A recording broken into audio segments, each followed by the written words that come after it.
Brave New World is a fantastic parable about the dehumanization of human beings. In the negative utopia described in my story, man has been subordinated to his own inventions. Science, technology, social organization, these things have ceased to serve man. They have become his masters. Aldous Huxley's novel portrays a dystopian future under the dictatorship of a world state, where every aspect of human life is controlled, from laboratory creation to the grave. He described the story as fantasy, but later wrote, "The prophecies made in 1931 are coming true much sooner than I thought they would. The nightmare of total organisation has emerged and is now awaiting us, just around the next corner." With the rise of brain-computer interfaces and biometric sensors and so forth, all the bodies, all the brains would be connected together to a network, and you won't be able to survive if you're disconnected from the net. All life on Earth is going to be radically changed.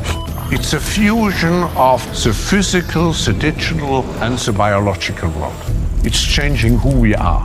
These people have gotten to the point now where they are openly anti-human. Everything will be monitored. The environmental consequences of every human action. They cannot happen without digital ID. Once the digital ID is in place, it's game over for humanity.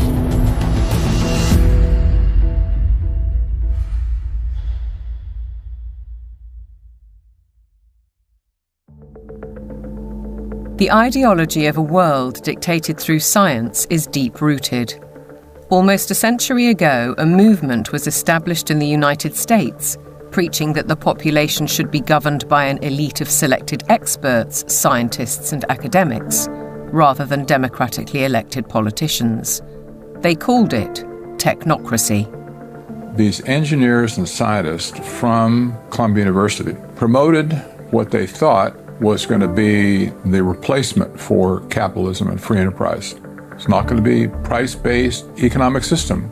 It's going to be based on resources and energy, control over energy. They thought that science was the answer for everything. They didn't have any spiritual bone at all. You know, they were very mechanistic in their thinking. The definition was clear. Technocracy is the science of social engineering, the scientific operation of the entire social mechanism to produce and distribute goods and services to the entire population. The movement was short-lived, but the principle never died.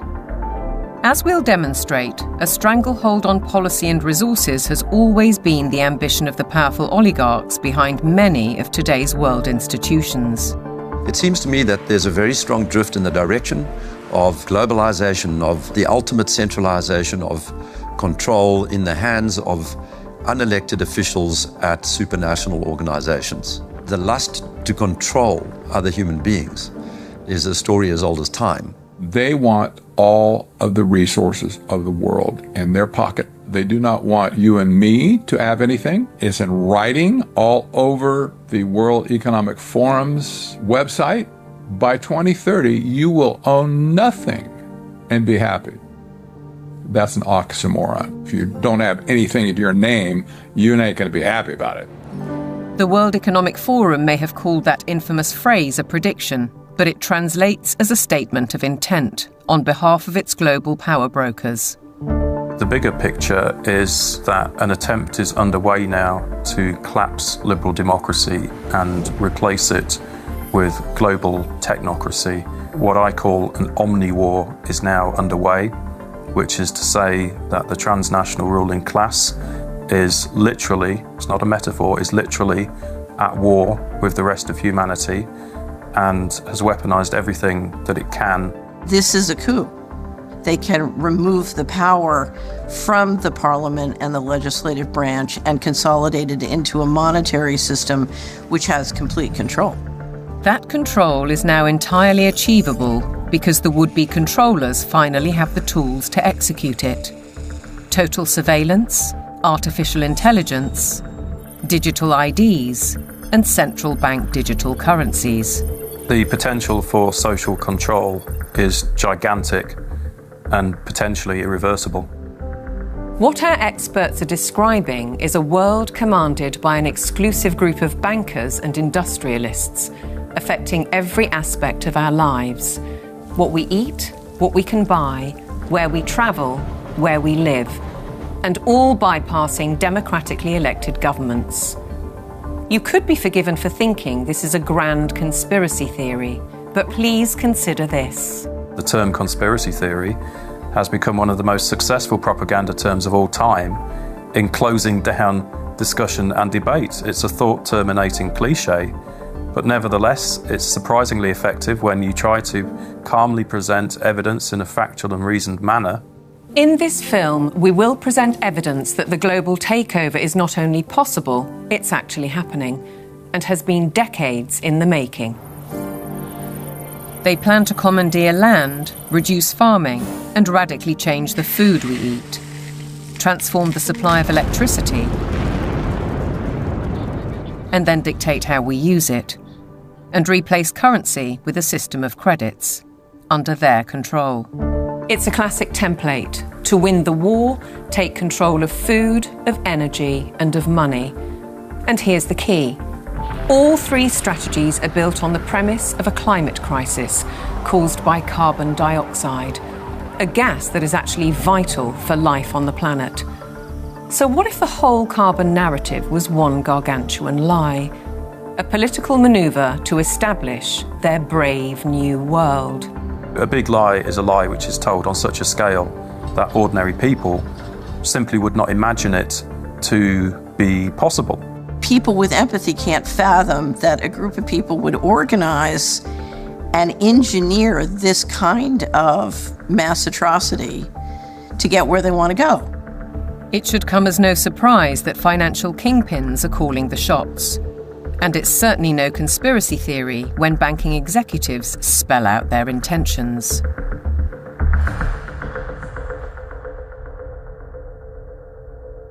We are on the brink of a dramatic change where we are about to, and I'll say this boldly, we're about to abandon the traditional system of money and accounting and introduce a new one. And the new accounting is what we call blockchain. It means digital.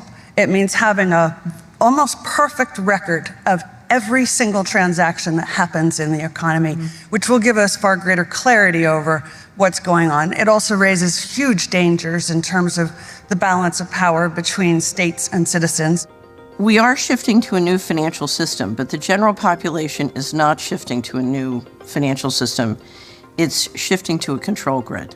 CBDC can allow government agencies and private sector players to program, to create smart contracts, to allow targeted policy functions. For example, welfare payment. For example, consumption coupon. For example, food stamp. By programming CBDC, those money can be precisely targeted for what kind of people can own and what kind of use this money can be utilized. A key difference with the CBDC is that central bank will have absolute control on the rules and regulations, and also we will have the technology to enforce that. They're saying we can control with rules. We don't need currency anymore. And so it's no longer a financial system or a currency system. It's purely a digital concentration camp. It's a slavery system. When Catherine Austin Fitts talks, we should listen. She's a former high-level investment banker in New York and held senior office in the first Bush administration in Washington. There may be 1,000 models of how it could work. But essentially, you will have, whether it's a banking account or a credit card, and it can be turned off and on. So my incentive system is not you go to work and work hard and you get money. My incentive system can be based on how you behaved in the last 5 minutes, on a 24/7 basis. CBDCs, as the name suggests, would be issued by central banks like the Federal Reserve in America and the Bank of England, not by high street banks. They would signal the end of cash, and every transaction you make would be transparent and held on a permanent database. Crucially, under a net zero regime, your carbon footprint could be at the heart of the system. We're developing, through technology, an ability for consumers to measure their own carbon footprint. What does that mean? That's where are they traveling? How are they traveling? What are they eating? What are they consuming on the platform? So, individual carbon footprint tracker. This can be the infrastructure for a carbon credit system. It's totalitarian control, and if people don't become aware of it now, it's going to be too late to backtrack from this. It's a ratchet system where it's very difficult, if not impossible, to backtrack. But why is now the time for change? Because the system is in crisis. It entered crisis in 2019. Mark Carney, he talked quite openly about how the international monetary and financial system had entered profound crisis and was effectively on its last legs. If you study the history of how the central bankers designed technocracy, essentially when they created the Fed, they said, look, this can't last forever. We're going to need, at some point somebody's going to get hip to this game. We're going to need another system. And I will say this because I used to be part of that group. I was born and bred to be a central banker. They plan ahead hundreds of years in advance. Predictably, the money brokers seem to hold all the cards. As a subtext, does the ruling class need to protect itself as artificial intelligence threatens mass unemployment? And what will happen to our existing assets if the banking system is collapsed and money disappears overnight?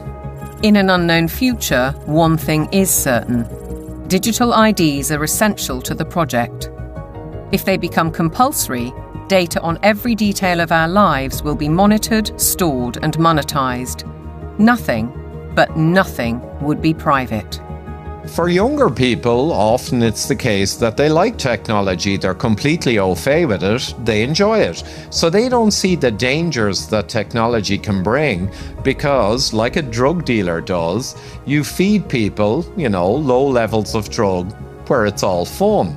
And then later, when you have them addicted, you feed the hard stuff and that destroys their life. So in a similar way, all of this technology is currently pretty much nice, but when the central bank digital currency comes in and the control comes in and the censorship systems, then the younger people will realize all too late in many cases that they've walked themselves into a trap.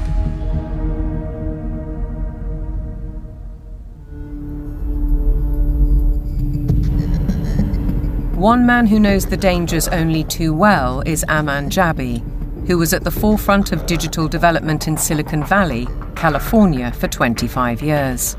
He left when he recognized the dark side of surveillance technology, choosing instead the peace and beauty of Montana. He's an expert in facial recognition. It's a technique that is used to uniquely identify the biometrics of any face. So, in a device like your smartphone, and most modern smartphones in the last 5 or 7 years, they have a 3D camera module in the front of the phone, which you cannot see. Within that module is a near-infrared projector, which projects tens of thousands of dots on your face. Those dots are then distorted based on the contours and the features of your face. And there's a near-infrared camera then takes a picture of that distortion, captures it, and then reverse engineers the exact profile of your face. In the longer term, facial recognition will be used to unlock your digital identity, which is going to be a tool of control for the agendas that are coming down the pipeline. Elements of that control are already with us. Alexa, good morning. Good morning. You are never alone in your home, and this is why. All your devices at home and all smart appliances, they are all connected on a wireless network. Many of these devices will have cameras, many will have microphones, and so they are monitoring everything all the time.